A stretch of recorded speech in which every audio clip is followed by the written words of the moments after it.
নমস্কার। আবার এলাম কদিন বাদে। মাঝে মাঝে একটু গ্যাপ পড়ে যাচ্ছে, বুঝেছেন? ক্ষমা ঘেন্না করে দেবেন। কেননা ভালো গল্প জোগাড় করতে পারছি না। আর গল্প যাই জোগাড় করি না কেন, মানুষের কাছে বক্তব্যটা হচ্ছে আপনার গল্প মশাই ভালো হচ্ছে না। কিন্তু ভালো কিছু নেই, ভালো কিছু নেই, ভালো কিছু নেই। আরে ভালোটা কি দেবো বলুন তো? যতটা সম্ভব চেষ্টা করছি। এখন মানুষের যদি মন পছন্দ না হয়, কিছু করার নেই, তবু মন প্রাণ দিয়ে যতটা পারছি আপনাদের জন্য চেষ্টা করে যাচ্ছি। আজকে এক ভদ্রলোক আমার মধ্যে একটু সহানুভূতিশীল হয়ে তিনি নিজেই একটা গল্প আমাকে বললেন। বলে, দাদা আপনার একটা গল্প বলছি, এটা বলে দেখুন তো মানুষের কেমন লাগে। বললাম ঠিক আছে বলুন, শুনি। এখন গল্প শুনলেই তো হলো না, যেটা গল্পটা শুনবো, তারপর সেটা লিখবো স্ক্রিপ্ট, তারপর সেটা ডায়লগ বানাবো, তারপর সেটা বার 20-25 প্র্যাকটিস করবো, তারপর আপনাদের কাছে আসবো। যাই হোক, অনেক কষ্টে এসেছি। ছোট্ট গল্পটা হচ্ছেটা কি, একজন প্রাইভেট টিউটর, বেশি বয়স না, ধরুন ইউনিভার্সিটিতে পড়ে, কলেজে পড়ে, 20-22 বছর বয়স, ইংলিশ পড়ায়। একটি বাড়িতে পড়াতে এসেছে ছোট্ট একটি বাচ্চাকে। বাচ্চাটি ধরুন 5-6 বছর বয়স, ক্লাস 1-এ পড়ে। তা একটা আলাদা ঘরে তাকে পড়াতে দেওয়া হয়েছে। ঘরের দরজা খোলাই থাকে। মাস্টার মশাইকে যাই হোক চা দিয়ে যাওয়া হয়েছে, বিস্কুট দিয়ে যাওয়া হয়েছে, তিনি সব খেয়েছেন। আর বাড়িতে বাচ্চাটির বাবা মা আছে, বাড়িতে তার দাদু ঠাকুমা আছে। যাই হোক, তা সেই প্রাইভেট টিউটর বলছেন যে, হ্যাঁ রে, আজকে তোকে ইংলিশের একটা ছোট্ট সেন্টেন্স শেখাবো। শুনবি আমার কথা মন দিয়ে।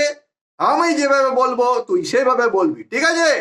শোন তাহলে আমি কি বলি, শোন। কথাটা হচ্ছে ছোট্ট sentence, my head. My head বল। সেটা বলছে মাই হেড। বলে মাই হেড মানে কি? বলে সত্য, বলে মানে কি স্যার আপনি বলুন। বলে হ্যাঁ, এইটাই হচ্ছে কথা। মাই হেড মানে হচ্ছে এই যে আমার মাথা। এবার বলছে স্যার আমি বুঝেছি। বলে কি বুঝেছিস বল? বলে মাই হেড মানে হচ্ছে স্যারের মাথা। বলে স্যারের মাথা। মাই হেড, মাই হেড মানে হচ্ছে আমার মাথা। বাচ্চাটা ভয় খেয়ে গেছে।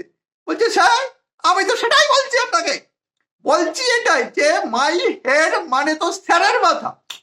বলে আশ্চর্য, স্যারের মাথা নয়, আমি বলছি মাই হেড। মাই হেড মানে আমার, আমার, আমার, আমার নিজের মাথা। বল। সেটা খানিক্ষণ মাথা টকটক করলো। বললে স্যার মাই হেড মানে তো তার মানে স্যারের মাথায় দাঁড়াচ্ছে। সে কলেজের স্টুডেন্ট, তার মাথা গরম হয়ে গেছে, বলে তোকে আমি পড়াতে পারবো না। তখন বাচ্চাটার বাবা চলে এসেছে।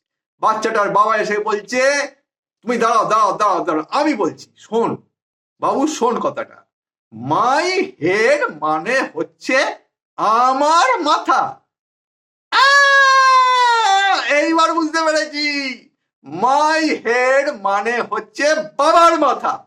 মানে কি আশ্চর্য, এই তোর মাথায় ঢুকছে না কথাটা কি? তোর পাশ থেকে মা চলে এসছে। মা বলছে, শোনা শোনো, মাই হেড কথাটার মানে হচ্ছে আমার মাথা। বলছে বুঝেছি মা, বুঝেছি। মাই হেড মানে হচ্ছে তাহলে মায়ের মাথা। পাশের ঘরে ঠাকুমা, তখন সন্ধেবেলা, উনি বসে বসে একটু গীতা পাঠ করছিলেন, শ্রীমদ ভগবত গীতা। কানে যাচ্ছিল তার নাতির কথা, নাতির প্রাইভেট টিউটরের কথা, তার নিজের ছেলে, তার কথা, বৌমার কথা শুনে তার একটা তিতিবিরক্ত ধরে গেছে। তিতিবিরক্ত ধরে গিয়ে তিনি ঘরে চলে এসছেন। বলছে তোমরা সবাই শোনো, আমি বলছি। তার ছেলে অর্থাৎ বাচ্চাটার বাবা বলছে, আরে তুমি কি বোঝাবে, এটা তোমার বোঝাবার কাজ না, এটা ইংরেজি ইংরেজি ইংরেজি, তুমি ওই ভগবত গীতা পড়ো। বলে তোরা সরে যা, আমি বলছি। বলছে শোনা বাবু, নাতি শোনো, মাই হেড মানে হচ্ছে গোষ্ঠীর মাথা। বাচ্চাটা বলছে এইবার আমি বুঝতে পেরেছি, বুঝতে পেরেছি, বুঝতে পেরেছি। বলে কি বুঝতে পেরেছ? মাই হেড মানে হচ্ছে আমার নিজের মাথা, তাই না স্যার? স্যার তো জ্ঞান। বলে কি করে বুঝলি? তার মানে ভেবে থাকো, কলেজে পড়ে, ইউনিভার্সিটিতে পড়ে, সে কিন্তু সঠিকভাবে বাচ্চাকে বোঝাতে পারলো না। কোথা থেকে তার ঠাকুমা ভগবদ গীতা পড়তে পড়তে এসে নাতিকে বুঝিয়ে দিল মাই হেড কথাটার মানেটা কি। আমার ছোট্ট গল্প, বেশি সময় নষ্ট করলাম না, আজকের মতো এখানেই সমাপ্ত। যদি ইচ্ছে থাকে আমার চ্যানেলটা একটু সাবস্ক্রাইব করে দেবেন, যদি ইচ্ছে হয় অল বটনটা একটু টিপে দেবেন, যদি ইচ্ছে হয় একটা লাইক দেবেন। আজকের মতো আমার বক্তব্য এখানেই শেষ।